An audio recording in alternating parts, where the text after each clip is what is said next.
Una tossa o un tossal és un promontori aïllat del seu entorn.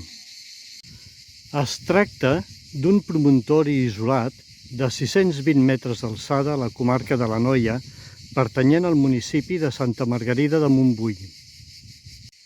Històricament, sempre ha sigut un anar i venir de pobladors depenent de les èpoques de pau o conflictives que hagués, fent-hi assentaments a la base o refugiant-s'hi al capdamunt en les èpoques conflictives.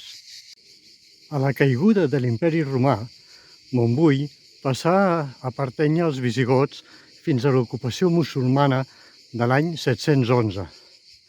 Més tard fou novament conquerida pels francs, passant a ser territori fronterer de la denominada Marca Hispànica, formant part en tot moment del nucli de la població.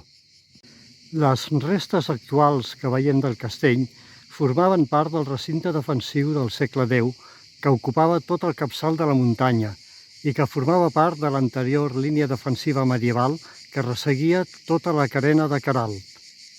L'església de Santa Maria de la Tossa data de l'any 987, així mateix del segle X, construïda alhora que el castell.